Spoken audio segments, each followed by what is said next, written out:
Disclaimer. Today's episode of Your Time Starts Now, a Taskmaster podcast, contains spoilers for the Bond movie No Time to Die.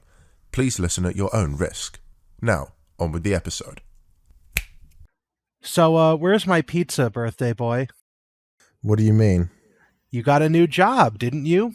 Oh, yes, I did. And it's your birthday, which I Woo! thought I'm which 20. I thought we should. Why 20 are you is young. so young? Stop being so young. You make me feel like an old man. To be being fair, 5 though, years I'm no longer a teenager. It's me crossing. As you can tell by my voice, I'm absolutely fucking over the moon to be 20, and I will nail that bitch into the ground. Got to make sure that parental advisory sticker is there for a reason. Oh my god. But yeah, here I am. What's your new job so that it makes sense when I say, where's my pizza? I now work. I will not say the name publicly because we are not sponsored by them. We will leave it at I work at a major fast food pizza restaurant. Why did I say fast food? I don't know. Well, I suppose they do make slow pizza. I mean, you can have your with most pizza restaurants, independent or chain, you can time your pizza. Mm-hmm. Yes, I order from this fast food restaurant that you work for, and very often, because my town is a culinary decadence of many independent pizza shops, all of which are terrible. So we order from the major chains. Support small businesses, people. I'd support small businesses when the food they serve is good.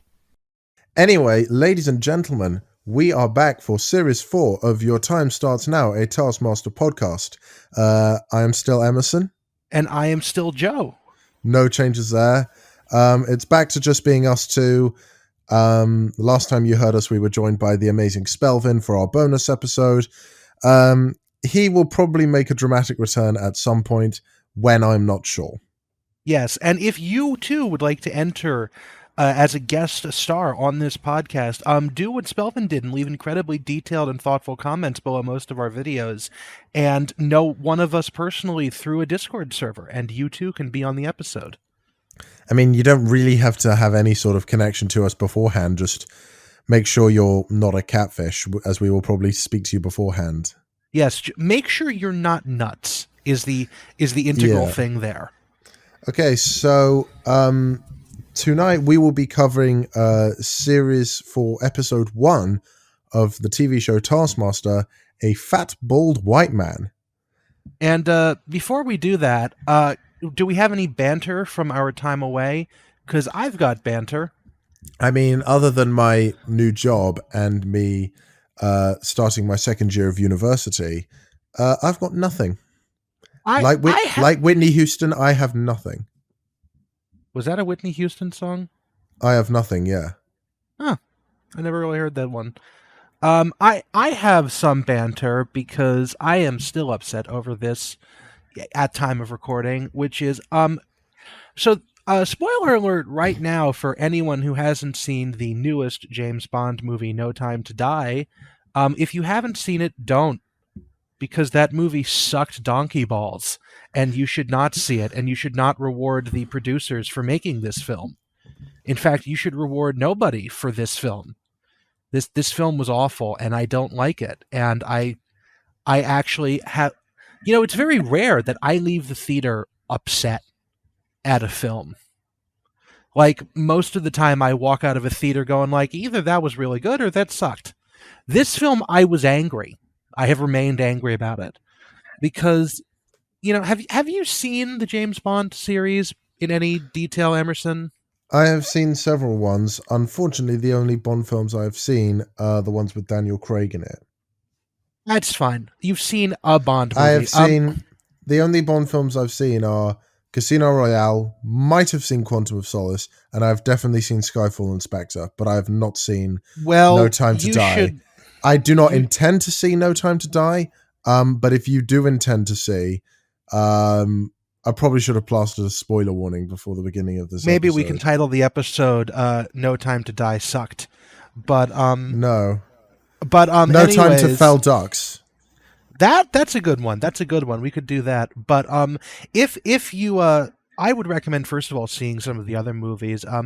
I have a soft spot for Octopussy and A View to a Kill, although those are obviously not some of the better Roger Moore movies. See Dr. No, watch Goldeneye, because Goldeneye fucks. Goldeneye is amazing. And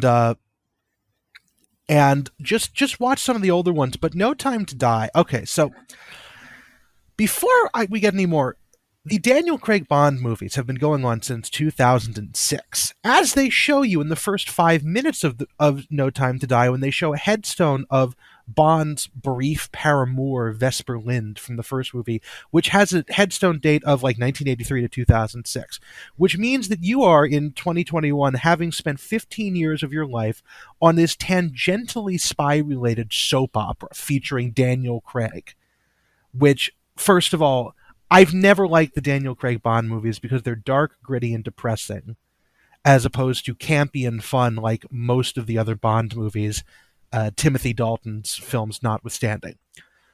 Second of all, and this is the big spoiler, there is one critical thing that happens in every James Bond movie, which is that James Bond survives the end of the film. Because, James Bond is a character in a major franchise, so James Bond normally survives the film.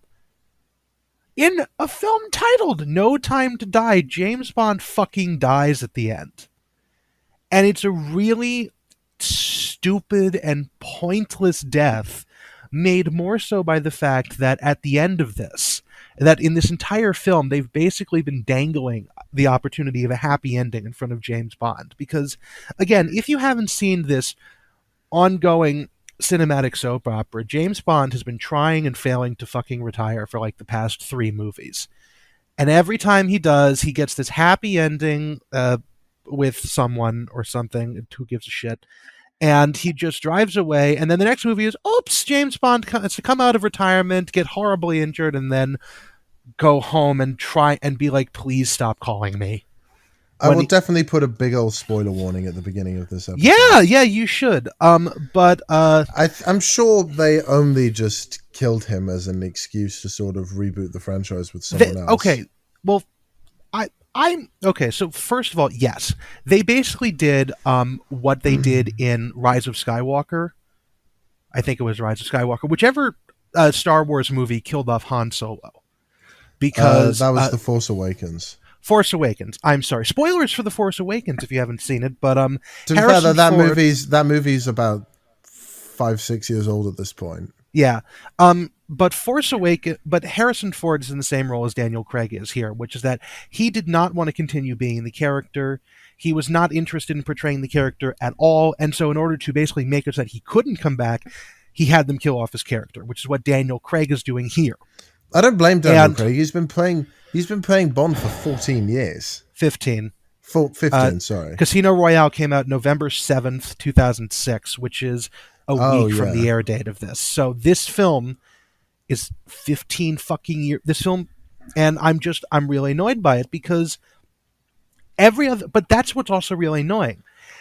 The James Bond franchise has always been where they reboot Bond every couple of years because the actor gets too old. It's like Doctor Who, in a sense, yes, even though Doctor Who has not been good for a very long time. Yeah, but Doctor Who, they have an established methodology for it. One of the fun things about James Bond is it's never explicitly mentioned. It's never explicitly mentioned. It's always up in the air as to whether or not James Bond is a character. Like, if James Bond is just like a nom de plume they give to each successive agent, whether or not this is a single person told over multiple actors, or if like they transfer the 007 code name onto the next guy. And they all just happen to be James Bond. And it's always like that. There's a joke in, I want to say it's on Her Majesty's Secret Service, but it might have been one of the one right after that one, where the actor says this never happened to the last guy, which is really funny as it sort of like implies that that they are aware of there being multiple Bonds.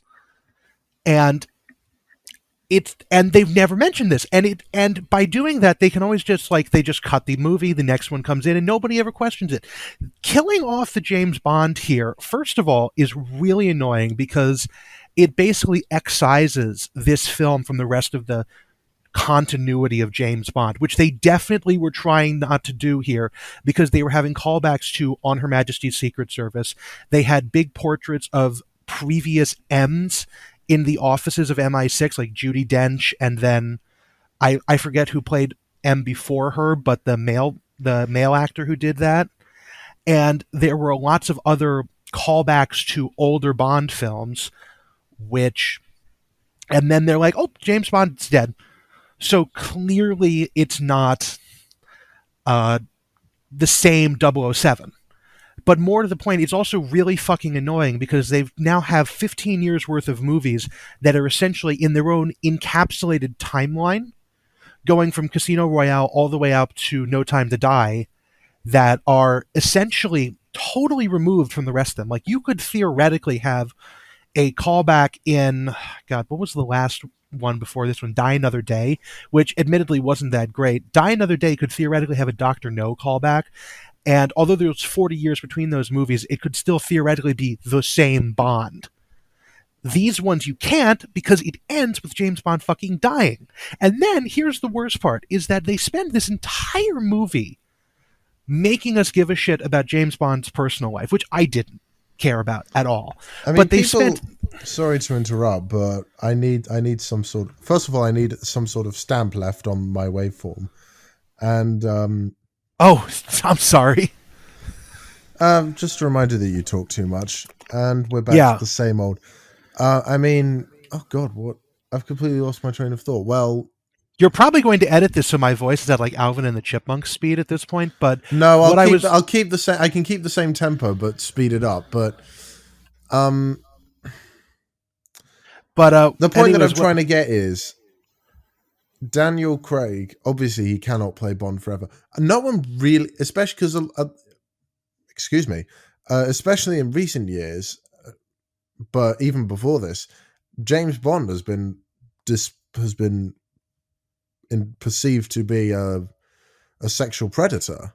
So no, I get that. I get what they're trying to do. I get who would really.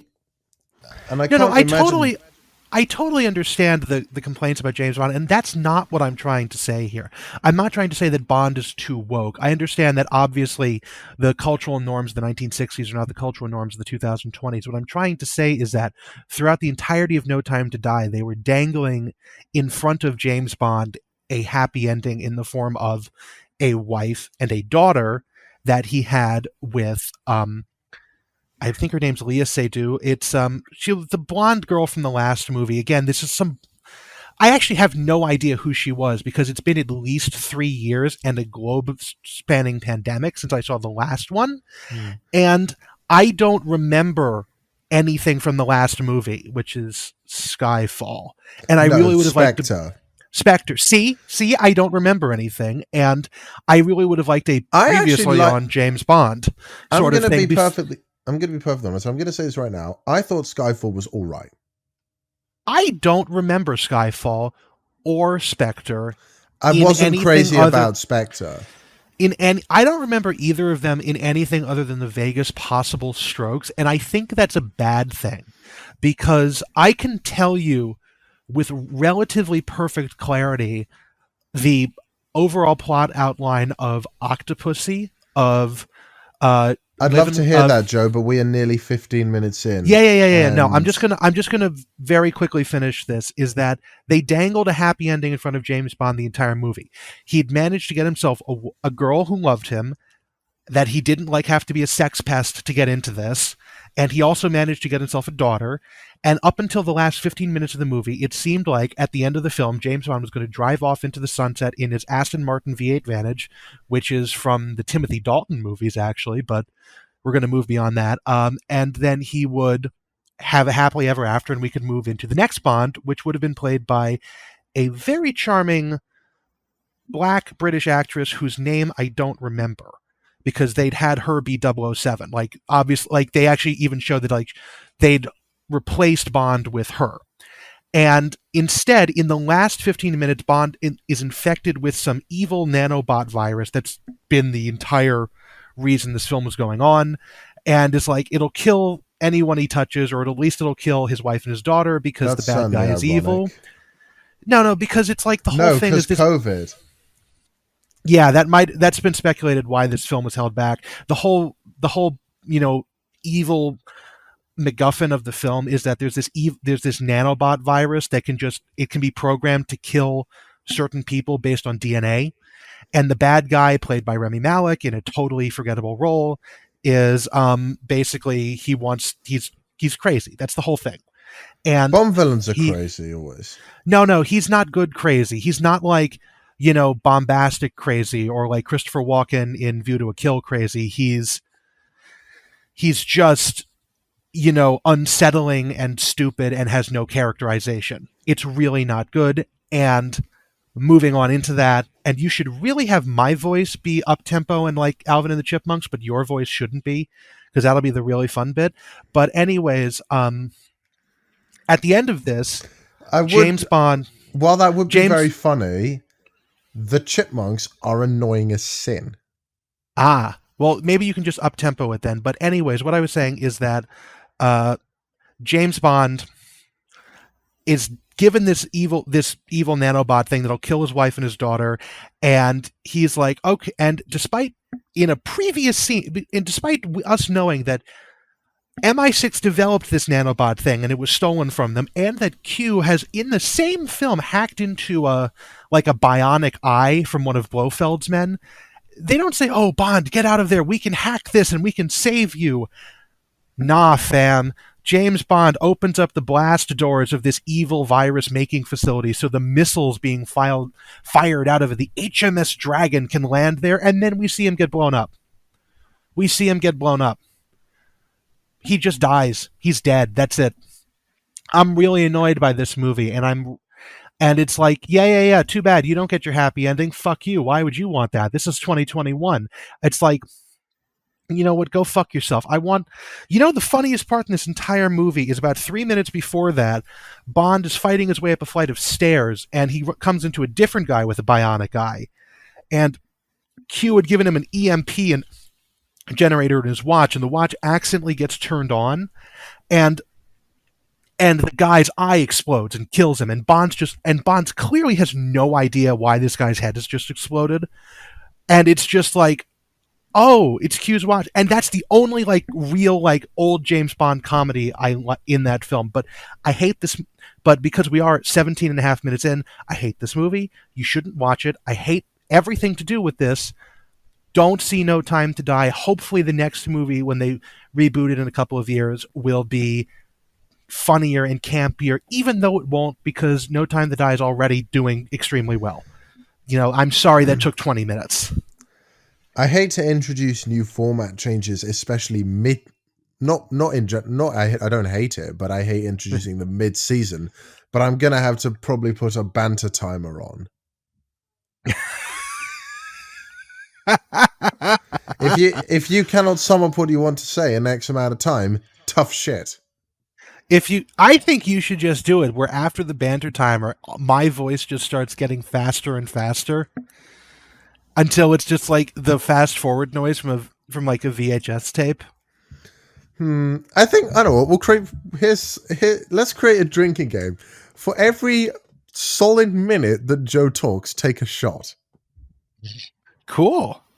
That's not going to slow me down at all. It's my birthday. Let's get fucking pissed, man. Let's get shit-faced. Let's get shittered. All right, ladies and gentlemen. Ladies and gentlemen, and everyone else. 19 minutes in. Do not talk over me, please.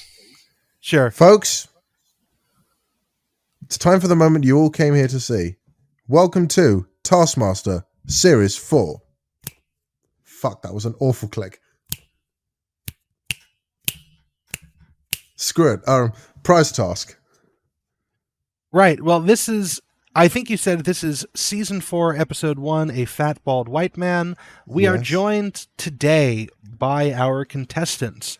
Oh, yeah. Hugh Dennis from Did you just Mock call him the Hugh Week. Denim? Hugh Dennis. I said Hugh Dennis. You were about to say Hugh Denham, but keep going. No. Hugh Dennis of Mock the Week, one of And my Outnumbered. favorite British. I like him on Mock the Week. It's one of my favorite British panel shows. Okay. Joe Lycett from Joe Lycett Has Your Back. Lolly Adafope from I have no idea what she's in. She's in Ghosts. I don't know what that is. Have you ever seen Horrible Histories? No. Oh, you're missing out. Peak Probably 2000s British nostalgia Horrible Histories. And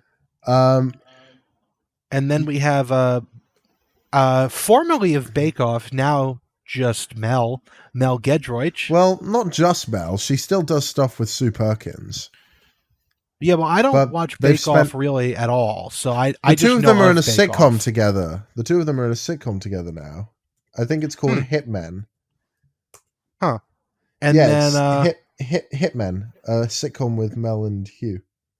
Mel and Sue. Oh. Sorry. Okay. I blame little Alex Horn for making that mistake. Making that mistake. And from a great many things, such as Bake Off, also Bake Off. One ex Bake Off host, one current Bake Off host. Although that was this would have been very, very close to the Bake Off to Channel 4 transfer. But he's known mostly for looking like a goth crow. It's Noel Fielding. Yep. And if I can just point out something right before we start, Noel Fielding is in the studio segments right now wearing a shirt with Grace Jones on it. There's little faces of Grace Jones on his shirt. Grace Jones has done a lot of things, but relating to what I was just talking about a moment ago, Grace Jones was the fantastic henchwoman Mayday from A View to a Kill, one of the James Bond movies, where she was Christopher Walken's henchwoman. And that's all we will say about James Bond. No, we won't, because Hugh Dennis was in No Time to Die. Now that Hugh was in No Time to Die, and he got murdered in 5 minutes. I'm sorry, but we need to keep moving. This is not a James Bond podcast. You can start a James Bond podcast by yourself. I don't want to start a James Bond podcast. I clearly don't like James Bond anymore. If we do ever make that Patreon, you will just sit down at your microphone and shout angrily into it. Yeah, and you can be there like every 5 minutes. Oh, I need something for the waveform. No, I'm not. I'm just not going to turn up. Anyway, banter. Little Alex Horn is used again. He has legs now. Yeah, but the phrase "Little Alex Horn" starts to get utilized a lot more in both this series and the next one. He started a new health regime, which means he now has legs, but he also plays sports with. Sorry, something's trying to kill me from the inside. He's been playing sport with his dad's friends. He meant to say his friends who are also dads, but he's just going to roll with it. And they've been pole vaulting, so they need a stretch limo to transport the poles. Now, when they said that, I thought they were going to just cut into a joke about them vaulting people from Poland, but that was that. I'm not sure which one of those is the better joke. I think Alex just accidentally cocking up what he meant to say was the funniest. Anyway, the prize task. The prize tasks are starting to get a bit more specific. Yeah, a bit more ephemeral here. Do you want to do this or do you want me to do this? Let's just talk about hang on. I'm just working my way through. We didn't decide this before we went to air. We didn't decide anything. I don't care. I know. You know what? I'm going to start this off. It's my podcast after all. Okay. So, the prize task. The most interesting autograph on the most interesting vegetable. So, Mr. Hugh Dennis from Mock the Week, Outnumbered, and No Time to Die. I should apologize, though. My microphone is not sat on anything, so it's going to be swaying around a bit. Obviously, from Mock the Week, Outnumbered, and especially No Time to Die fame. has brought in Malcolm X's signature on a carrot. Malcolm X has been dead for a fair while. I think he was dead before Hugh was born, or there's a very narrow window of crossover. Well, Hugh Dennis has walked the earth for a while. Hugh Dennis is not the same age as Frank Skinner. No. But they're close. Anyway, it's a shit. But it looks shit. It's genuinely, and he can't even draw an X. It's not even. No, he can. No, it's like one of those fancy sevens that. I'm sorry if my microphone is swaying all over the place. It's like one of those fancy sevens that has the line through it. Hey, it's not fancy. It's just how I do it. I do it that way too, and it's only because I do it to differentiate it from my ones. I do it because my mom did it, and then I just started doing it. I used to draw sevens just like a triangle with one of the sides removed, and that's everyone's done. Everyone has a conscious moment where they decided to start doing that. No one ever just did it independently. But anyways, moving on to Joe Lycett. Joe Lycett has brought in Greg Davis's own signature on a yellow courgette. What is a courgette? Do you know what a zucchini is? Yes. Is that what it is? They're very similar. Okay. My mother grows zucchini. Yeah, I think courgette and zucchini, if they're not the same thing, just with different names, they are very similar. Okay. So what Joe the way Joe got Big Gregory's signature is ex-Taskmaster contestant Sarah Pascoe got it signed for Joe at the Broadcast Awards. And Greg reveals that she said she was doing it for charity. Oh no. Sarah, I guess we could put her in the blame for the charity thing. I don't think Joe asked her to do that. Sarah pulled a Tim Key. Can we just drop the Tim Key I'm doing it for comic release thing here? Excuse me. I'm doing shooting a TV show for Comic Relief. Yeah, okay. It will have just played.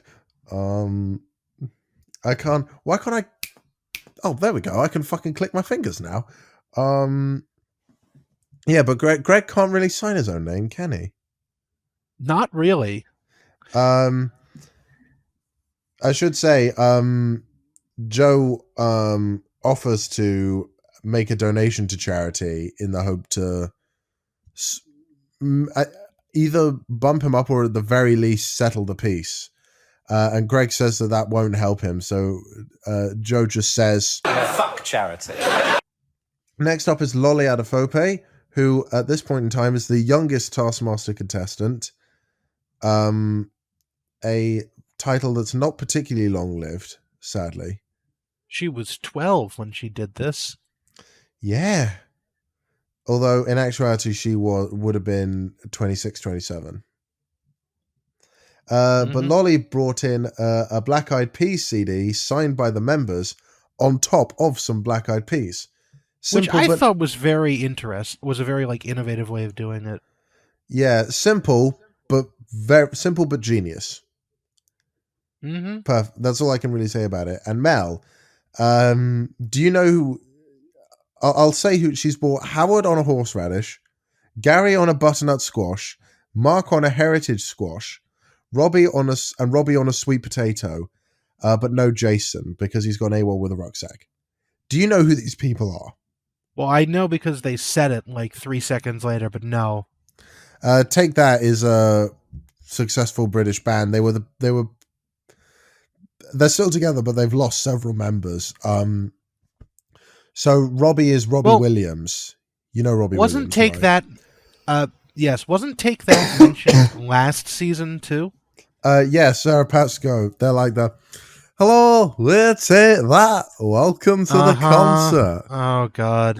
Yeah. Yes. But, I'd say the members of Take That. There's only 3 current ones: Howard Donald, Gary Barlow, who is probably the most recognizable out of the ones left in the band, and Mark Owen. I mentioned Robbie Williams. He's not in the band anymore, but because obviously he's a solo artist. But I would say he's one of the most recognizable modern pop stars. Why do I say pop stars? Artists. Fucking whatever. I have not heard anything by Robbie Williams except for one song. So do not. That is a British point of view. I mean, maybe he's quite popular in Germany, I think. There's obviously Let Me Entertain You. So is Hasselhoff. Yeah. I was going to say, no, it's just that, it's like very popular in some places. Exactly. Yeah. But yeah, he's in the songs of Robbie Williams, Let Me Entertain You, Angels, The Candy, that's one. That's all the ones I can name off the top of my head. And no Jason, because he's gone AWOL with a rucksack.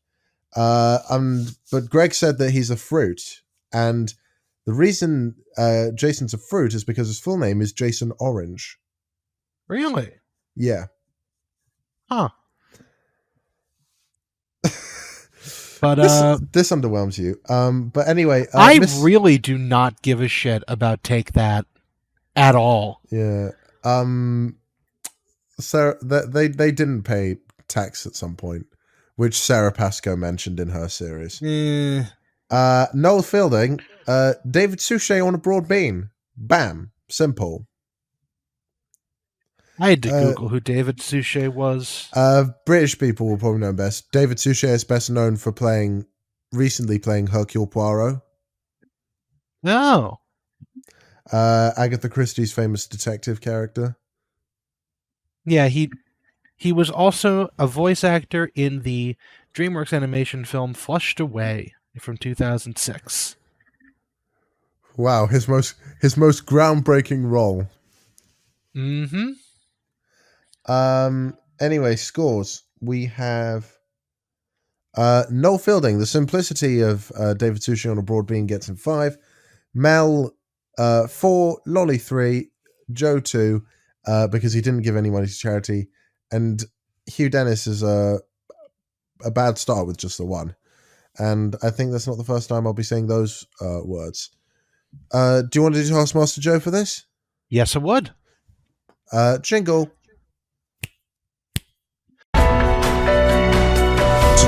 Taskmaster Joe. So, quite naturally, I'm going to also put Hugh into last place because, first of all, it's not actually Malcolm X's signature. Second of all, which actually, although I will point out that the stipulation of the prize task did not say it had to actually be an authentic signature. It could have been faked. But what's really interesting is that Malcolm X's signature actually does not only involve the letter X, it also involves the word Malcolm. Interestingly enough, actually, I'm going to mention this now. Malcolm X's signature actually looks like the X that Hugh drew. The X actually does look more like a falling over 7. So Hugh was actually a little bit accurate there, but it didn't say Malcolm, which is the issue. So, yeah, that's last place. I'm going to not give anyone 4th because the rest of them are actually their signatures on vegetables. It's just that no one there I really give a shit about. So Noel is 3rd. I'm going to give Lolly and Mel joint 2nd because I don't care at all. Congratulations, it's signed. That's it. And then Joe Lycett, 1st place, because that's actually really funny. Sneak attack. Get Greg's own signature. I would have given him double 1st place if he'd managed to get Alex's too on the same courgette. That would have been pretty cool. We have to make a swift exit onto VT Task 1. Oh. Yeah. What? Unless you had anything to add. No, you just said swift exit. I was like, what, is your house burning down? Yes, but that can wait. Anyway, VT Task 1. Destroy this cake. Most beautiful destruction wins. You have 30 minutes. Your time starts now. First thing to note is that when Mel comes in, she is still in bake-off mode because she immediately starts judging the cake. Yep. Hugh, for the first of many times in this film, is going to seem like a serial killer. Or because he definitely just starts looking at the... he looks at the cake and says he's going to need lots of knives. Which is not something that is going to go away in this.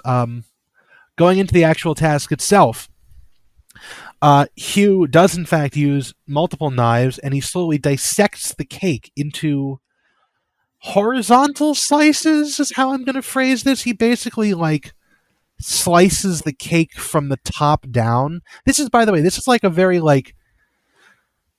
ineptly frosted cake, which is fine, because they had to do it, 5 times. And it's covered in fruit and stuff, and it doesn't really matter, but there's strawberries and grapes and stuff. It's a very weird looking cake. I've never seen one with that level of fruit garnish on top. But the cake is sectioned, he takes slices out of it so that the actual circular profile of the cake is still intact, and then he lays them out on the table in such a way that he claims it looks like a clock. I actually, it looks more like if you're looking at a dice, a die, and it's you're looking at the side that says 5, it looks like that, where there's the 4 pips around the edges and then 1 in the center. It looks kind of like that. Do you know what I'm talking about, Emerson? Yeah, I'm just anxious for the time, because you took about 3 times longer than I was hoping to explain such a simple concept. Okay, let's go even faster. Lolly takes the cake outside, smears it on an outside wall, uses the red from the fruit to make it in the shape of a heart. Heart, like a white heart with a red outline, looks nice. Joe Lycett puts the cake in a bucket and then blows it up with fireworks. They did get a real slow motion camera this time. It's not like last time where they just slowed down existing footage. Problem is that there's a lot of the cake left at the end of it. It's more of a fireworks show than it is cake destruction. Noel, then he puts hold on. I what? have to. Joe, tasted the cake at the end and hated it. Well, yeah, it's probably covered in cordite. Yeah, and Greg makes this comparison. Such a shame, that last moment. I know. It was a thing of true beauty. It was like someone choreographing a ballet and then coming out onto the stage afterwards and having a shit. And also, I should say this is the first series The Caravan has been featured. Has it not been featured before now? Nope. Huh. Yeah, The Caravan, brand new area of the Taskmaster house. Yeah, that's true, I guess. Yeah, Joe does step out of the caravan. Well, he's hiding in the caravan as the explosives go off. Noel Fielding, do you want me to go really quickly, or do you want me to I need, if we're on a time frame here, you need to just sort of give me an idea of where I'm going. Try and summarize each contestant in about 5 sentences. Boy, I don't know how to do that when I'm speaking. Anyways, Noel puts the cake in the washing machine, which for some reason is in the kitchen, because English houses are weird. That's normal. That is not normal, my guy. In no way, shape, or form is that. No, that it's not. Normal. That is normal. Where's the clothes dryer? We don't have clothes. We don't have dryers. Why not? Because we're more energy efficient. What do you mean you're more energy efficient? How do you dry your clothes? We air dry them. In England? Yes. Where it rains? We don't dry them outside. You leave your wet-ass clothes dripping on your floor all the time. How did you people colonize this planet for so long? We have dedicated laundry rooms. Okay, first of all, it's more environmentally friendly if you air dry your clothes. Who cares? Do you not like... There was a code red warning a few months ago about climate change. Code red for what? Use an electric dryer. Uses energy. They do in fact make renewable energy now, Emerson. I don't know if you've heard about this, but if you put like this thing called a solar panel and point it at the sun, which I know is a foreign concept to the English, but it actually can make electricity from sunlight. There's also this thing called nuclear energy, which can just make electricity out of atomic decay and not have to use coal or anything. Do you not have these over there? How do you people exist? Well, basically, bits of the cake kept coming up through the washing machine. Oh yes, yes. There was a camera in the washing machine. The camera was inside, and the cake just sort of got destroyed. Also, there were rubber ducks inside the washing machine for no fucking reason. Finally, Mel tells it during the studio bit. She says, like, "Don't say the C word," because she's still got things over Bake Off. She just smashes the cake on the table as soon as she does. It takes like 8 seconds. Just like takes the entire platter, smushes it on the table, and then she almost trips over another table as she leaves. Yeah, that was funny. Now, scores. Yeah, scores. Joe Lycett. Greg? Sorry, what were you going to say? Greg gives Hugh last place because he is concerned about his mental Hugh health. and a lot of his mental welfare. Yes.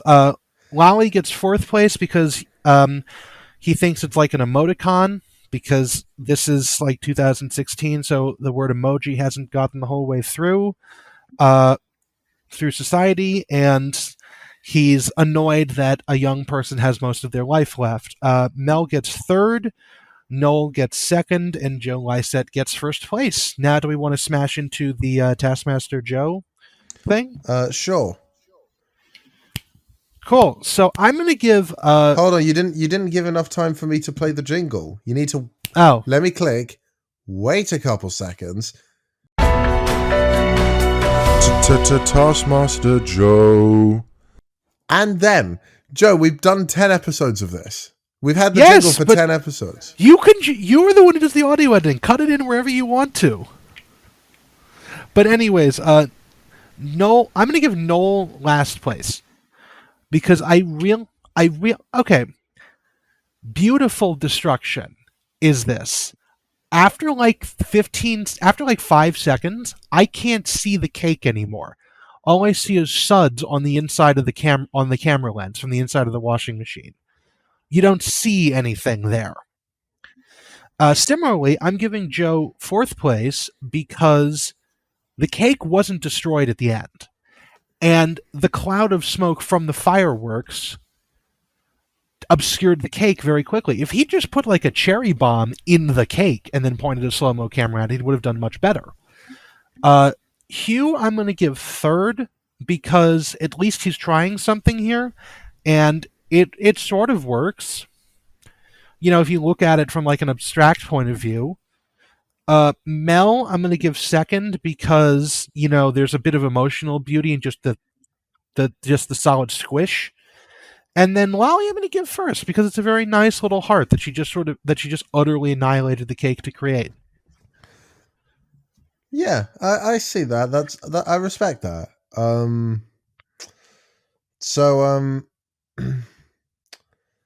At this point, Noel Fielding has a lead of 9 points. Can he maintain it? We'll find out in VT Task 2. Create the best caricature. Draw a woman. Sorry? Is what I had it written down in my notes as draw a woman, ! Well, I copied and pasted from the Taskmaster wiki. Create the best caricature of the person on the other side of the curtain. You may not look at the person. The person may only say yes and no. You will get a bonus point if you can find out the person's full name. You have 10 minutes. Your time starts now. I wrote it down from what they said. Good for you. First task to show us more of the inside of the caravan. Well, not all of it, because part of it is barricaded off by a curtain. But really, only the little table is seen the most. It also shows us what everyone was wearing. Yeah, because Mel has like a dark green work uniform with her name on it. Yeah. Noel has a yellow boiler suit with a skeleton. Lolly wears all black, except for a red puffer jacket. Joe looks like Macklemore in the Thrift Shop music video, and Hugh Dennis just looks like Hugh Dennis. Mm-hmm. Yeah, Hugh Dennis does not look like anyone except himself. Also, I should observe that you should keep an eye on this as you continue to watch. Alex changes a little bit of his clothing for each one of Mel Gedroich's tasks. He also changes his clothing during the commercial break idents, because every time in this episode he pops out of the Dutch doors of the caravan. Yeah. And every time his pants are different. Oh yeah, that's true. But what he does is throughout the whole series he changes his outfit a little bit, specifically only for Mel's tasks. Like in this task, he wears a waistcoat instead of his jacket. Keep your eyes peeled for that, both you, Joe, and you watching along with us. Okay. So Noel uses the chopping board rather than the canvas. Honestly, I don't really have a lot to say about most of the drawings. Well, the problem with this task specifically is that everyone's focused on Hugh. Yeah, because Hugh is very tragically isolated. So the problem is that there's not really a way to really talk about everyone else. Also, not everyone else is like, nothing interesting happens. It's just like questions with yes and no answers. Like shout out from Joel Lycett. Do you think it's a waste of my time asking you about the necklace? Yes. I should say though, I, especially at the speed I watched it at, but or even just in general, Greg talking about Mel's portrait just really made me laugh, just like the way he paced it. Like I just want to play this audio clip right here of him describing Mel's portrait. What do you think about Mel's one? Well, I think it's absolutely insane. I mean, even as a caricature, that would mortify anyone. I've got the ears really in the wrong place. Oh, is that what they are? Oh. I presume they were horrific wounds. I did have it written in my notes that Mel's portrait was singled out for ridicule. Yeah. Also, Joe stole things from the caravan. Oh yeah, he did. What I should say is, obviously, to give you a bit less editing, with we won't have pictures in the video versions of these podcasts anymore. Instead, Joe's going to create an. Is it pronounced Imager or Imgur? I think it's Imgur. Imgur. Joe is going to create an Imgur file of all the reference pictures we use or want to use, which he can probably do in about 15-20 minutes, maybe even less. Oh, it'll take less than that. Yeah, so that'll just be in the link of the video. So yeah, because Joe is, even though I'm a busy man too, especially with balancing about 3-4 things. Yeah. Also, note to the viewing audience, when we put the Imgur link up, do not leave comments on that, because Imgur does let you leave comments, because Imgur is full of assholes. So I purposefully ignore everything to do with it, and I will have made like a podcast-specific Imgur account that I will never look at other than to upload. Okay. So never leave a comment there, because I will not look at it. Should we talk about the tragically isolated Hugh Dennis? Yes, we should. So Hugh actually does something quite smart. He gets a mirror and he pulls back the curtains so he can look at the lady in the mirror and then draw her as a more accurate side portrait. This is a good idea in theory, and Hugh does explain it well. I'll give him that. Yes, it is a very good idea. The problem is that Hugh Dennis cannot draw.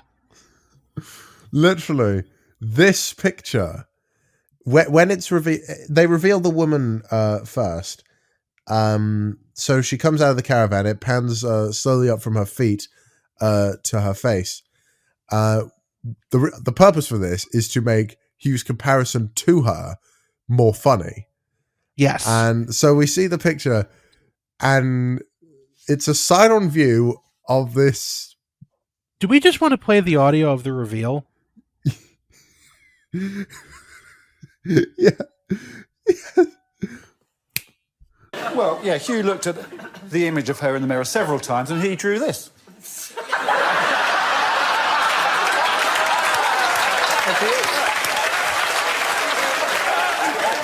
I realise. Yeah.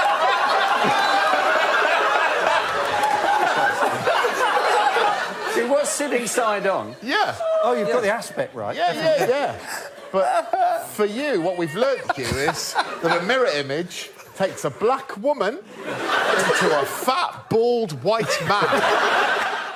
It's really, really bad. That picture is... I think we have no choice but to make that this episode's thumbnail. Yeah, we do. We've got to do that. Well, I mean, you made Bastards Crying In It the thumbnail for that episode. Oh my god. But as you would suggest, Hugh's... the second best way to describe Hugh's drawing is... a dumpy, hairless fella of a fairer skin tone. Or in other words, a fat, bald white man. Which is especially funny when you realize that the woman who is doing this, whose name is Jenny, is obviously... Her name's Jen. It shows that Jenny on the portrait frame, she's African, and looks almost nothing like the picture, except for that Hugh managed to get the colors of her dress correct, even if he did not get the color of her skin correct at all. In Hugh's defense, it might have been a little... Like, coloring in the skin might have been a little bit... Could have come across slightly offensive. That would not... Yes, but also... Listen, that's not the worst thing about that picture. Well, it Although, wasn't... I also don't know what kind of, like, coloring tools he had access to. Also, speaking of the woman, her full name was Jennifer Christine Wright.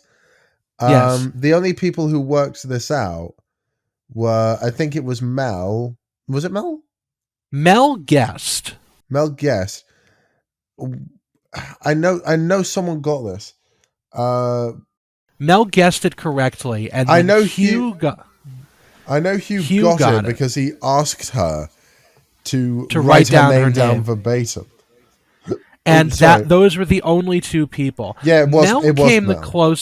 Mel came the closest of anyone else to actually like getting Hugh's method, because Mel at the end of this reached through the curtain and shook Jenny's hand and was like, "Oh, I could have felt you," and it's like, "Oh no."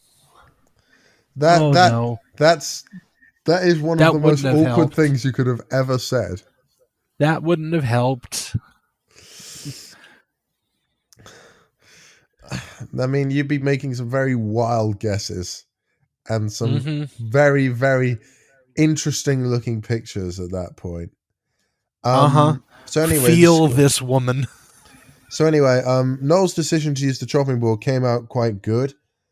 It didn't look... Noel's did look very good. It didn't look 100% like Jenny, but it was probably the best caricature. Yeah. I'd say. The main issue they all had was that everyone except Hugh did not cotton on to the fact that Jenny had a traditional African hat on her head. It was they said it was a headscarf. Headscarf. I'm sorry, I thought it was a hat, but she was wearing something on her head that nobody else got.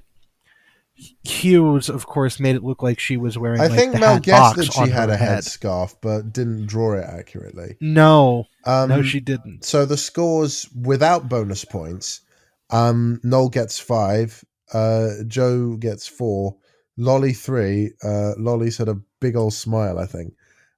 Mel's horrifically mortifying one gets 2, and Hugh Dennis's fat bald white man gets 1. A bonus point for Mel and Hugh. I've got to get used to saying. I've got to know when to switch between Mel and Hugh and Mel and Sue. So yeah. And then the next VT task. Well, no, we do have to do Taskmaster Joe. Because of course. This is a subjective task. Oh, okay. So 3, 2, 1. Taskmaster Joe.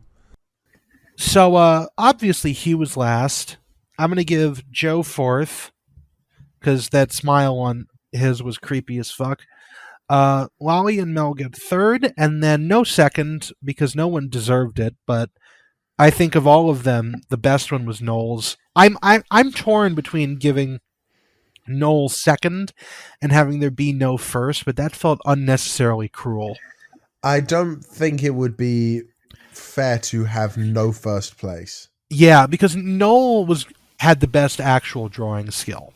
The only time you can not award someone 1st place is if everyone is genuinely disqualified. Yeah.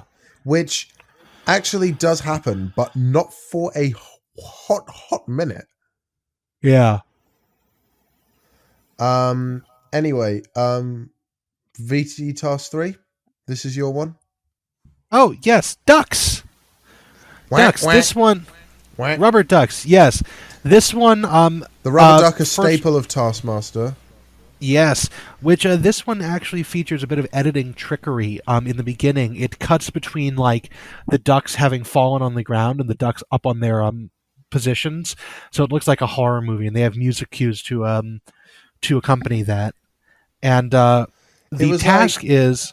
Sorry, do you remember when in Series 2 the teams had to make a stop-motion film with the potato? It reminded me of John Richardson and Richard Osman's potato film, 28 Days Later, just tonally. Like, trying to be scary, but at the same time making everyone laugh. Mm-hmm. Yeah, but this one... the task... So... Task is fell all the rubber ducks, fastest wins. Your time starts when the first rubber duck falls. To explain this, they have 2 solid wood slat fences that. There's also some on a very low wall. Pile of bricks. To call it a wall is generous, but yeah. Yeah, it's a stack of bricks on the ground that have ducks on them, and the rest are like solid wood fences that have ducks on the very top. I'd say there's about 100 ducks in total. You counted them? No, it was a very, very rough shot in the dark. Oh, I didn't even go that far. But I have one note before you continue, and I know I mentioned it before. It's Joe looks like Macklemore in the Thrift Shop music video. Oh, yep. And have you seen? Then there's a. Because he's got the big coat on. Oh, no, I know exactly what it is. I would have just called him... He also looks a bit like a really shitty pimp. But... That's kind of what the big coat is for. Mm-hmm. But, yeah, and then... Yeah, there's also a red velvet rope further back. That was not mentioned explicitly in the task, but Alex clarified as soon as they came back to the studio that they were allowed to go beyond the rope to prepare everything, but they had to be behind the rope when the ducks started falling. That's a good fair method, I think. Critically, I'm going to just say this now. They never said it, but they could have very they never said that you couldn't move the ropes, but no one did. I was thinking that they could have just picked up the velvet rope and walked forward. But no one ever seemed to mention that. I think maybe, I'm not sure, maybe moving the rope to an extent might have been a bit more of a hindrance. No, because you can move the rope forward until you're next to them and just knock the walls over. Yeah, but I think after seeing what Hugh Dennis did, the rope being so far back allowed him to have a larger reach. I guess. We'll have to... I don't think so, because then you can just move the velvet rope as far as forward or backwards as you want to. I mean, anyway, if this task had been in like series 10 or something, there would definitely have been a rule saying you couldn't move the rope. Oh yeah, absolutely. But no one did in this time, so it doesn't matter. Anyways, starting with Joe Lycett, he gets many heavy things like a walker, a different sort of elderly mobility thing, a traffic cone, a lawn roller, a bowling ball, and a long stick that he duct taped together, which, by the way, duct tape, haha, funny. Huh. Although they're not spelled the same. Actually, no, it is duck brand tape out here in the States. I thought it was duct tape. No, it is, but duct tape is a very common term. There's Duck, DUCK brands is the biggest duct tape provider. Okay. They're actually headquartered out by Cleveland. I drive past them all the time. That joke would have made more sense if Taskmaster was an American show. Yeah, British. But it's like the Spello tape in Harry Potter. Yep. But anyways, it's funnier if you're British. The Spello tape reference. Yeah. But Joe, he eventually just uses the lawn roller as like a battering ram, where he sends that flying off. It knocks over he sends that rolling down the lawn towards the big walls. He knocks them over. The bowling ball also gets used a couple of times. Then the long stick just knocks the ducks off of the low brick wall. And he manages that in minute 56. Yeah. Then we get...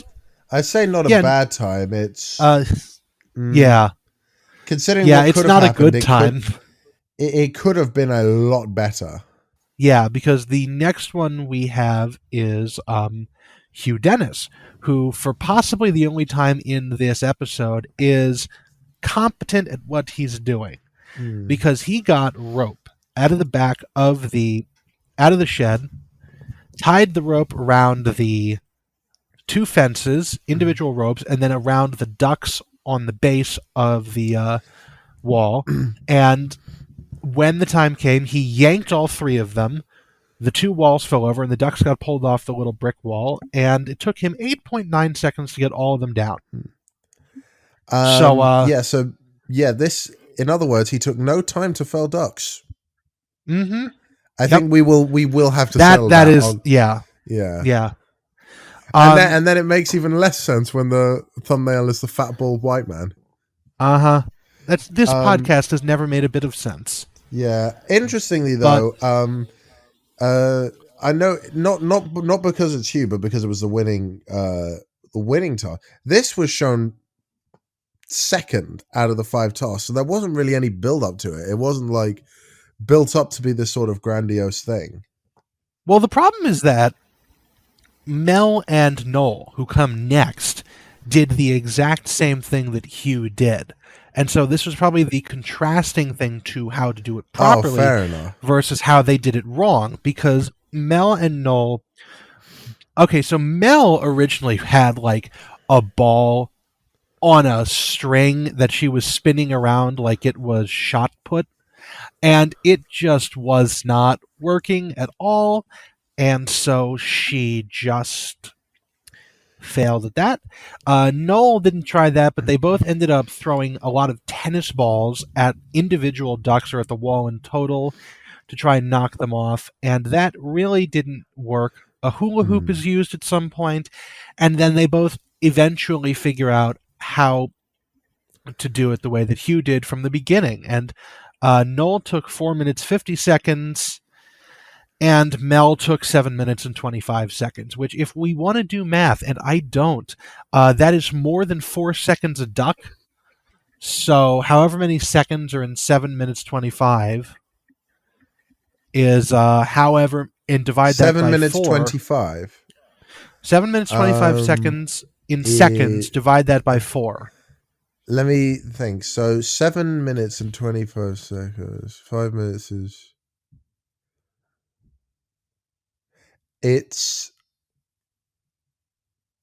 We're good at this. It's 445 seconds.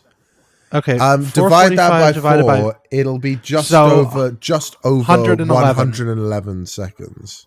111.25. So that's about 111 ducks. So you were correct. I should also say, just in regards to Hugh Dennis, he has a lot of low points, like really low points, and a few highs. But Hugh Dennis's highs are really fucking high. Hugh either is this task. There's a task next episode with a running machine, and there's one later with a pommel horse. The running machine and the pommel horse are two of Hugh Dennis's highs, I think. Hugh, much like Mock the Week, Hugh Dennis, when he hits on something that's good, it goes like out of the stratosphere. If he doesn't do it, it just falls on its face. Yep. There is no middle ground for Hugh. There's still one more competitor to go. Yes, Wally, the world's most useless fireman, even considering the corrupt firefighters, because she's not a man in the first place. Even counting the corrupt fireman in my town. Which, quick update on that, because I know Spelvin will love this. Someone in town had a drone. They were surveying property next to the fire station. The fire department legit thought that the city was spying on them to see if they were being late to work. I cannot make this shit up if I tried. This is just the dumbest thing I've ever heard of. Anyways, continuing on, Wally puts a hose on a stick and tries to spray the ducks off the top of the thing. It does not work because she's too far away. Obvious decision is to get Alex and members of the crew, because she doesn't touch these. You'll see that, to pick up the walls and move them closer to her. Not that close, but still somewhat close, at which point she's able to knock them off with the hose and the stick by spraying water on them.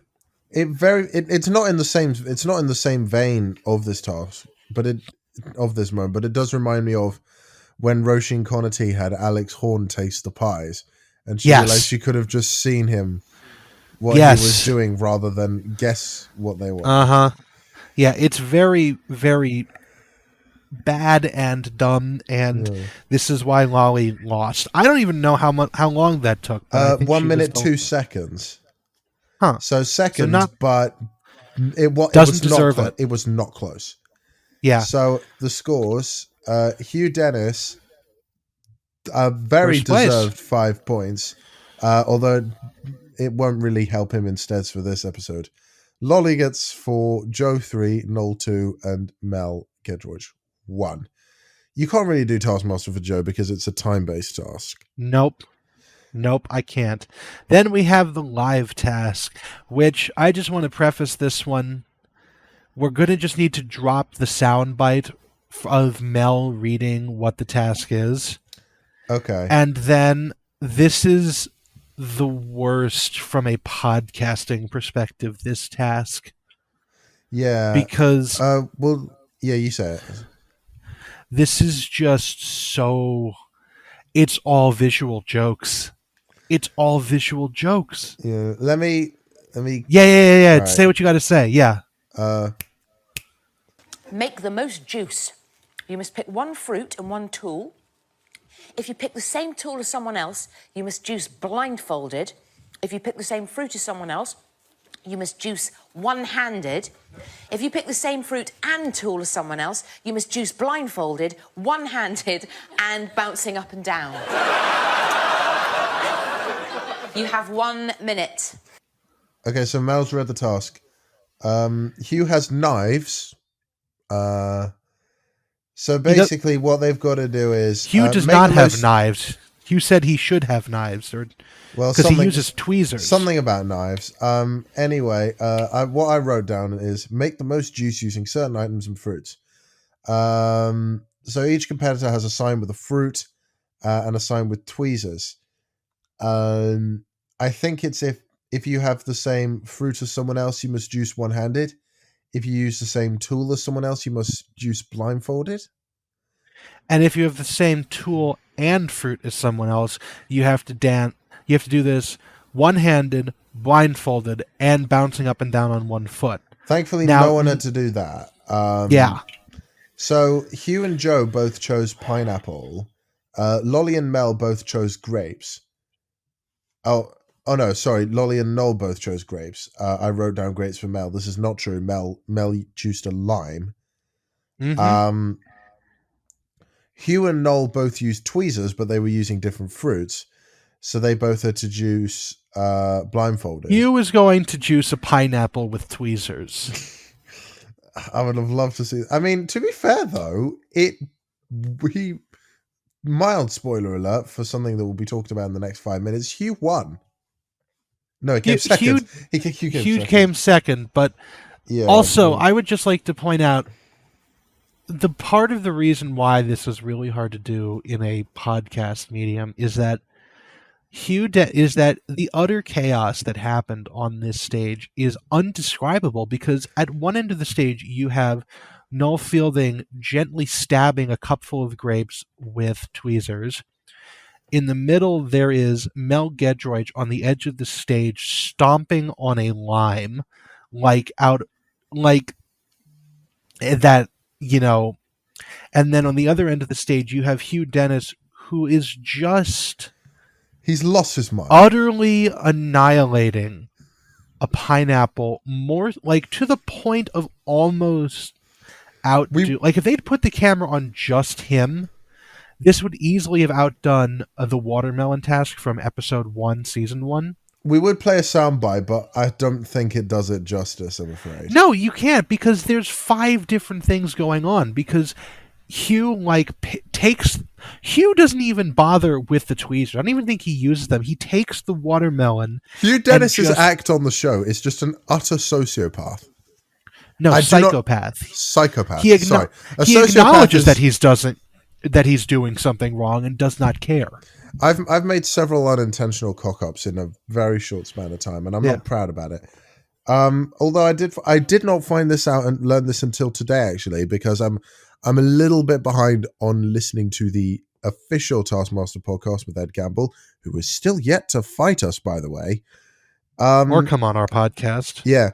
Mel Gedroych juiced the lime with her shoes.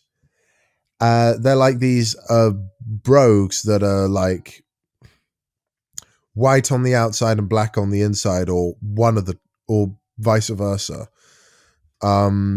Has the stain not come out?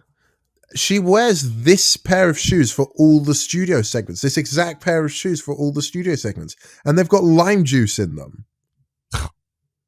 That's dedication. Well, she didn't have the lime juice in the shoe. That's because they said that's what happened. I was listening to the Taskmaster podcast.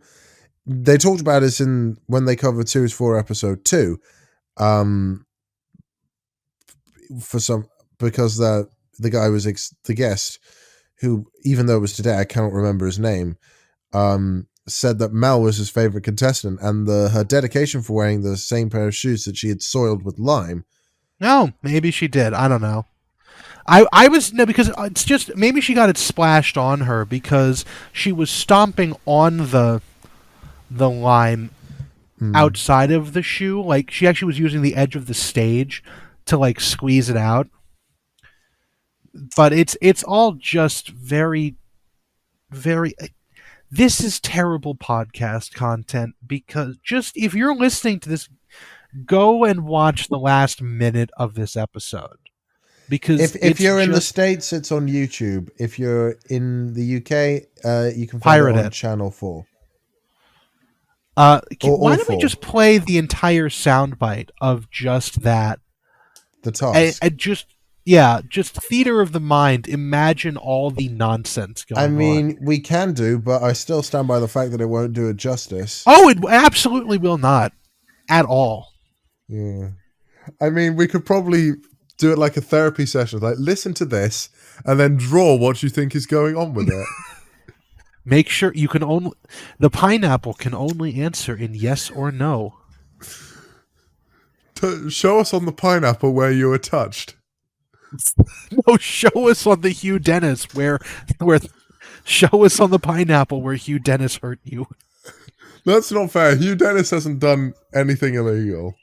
Hugh Dennis has only murdered pineapples. SpongeBob needs to find a new house. Mm-hmm. All right. Hugh Dennis, moments away from being murdered by Spectre. Soundbite. Let's chase! Yes.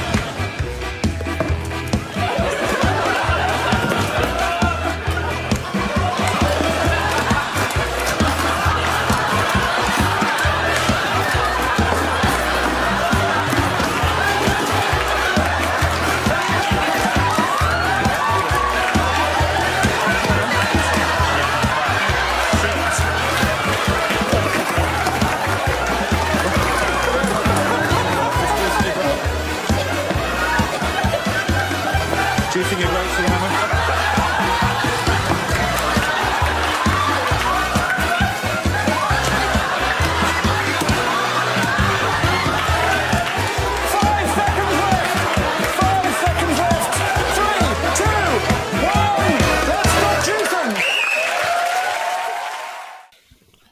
Well, that was I have not been.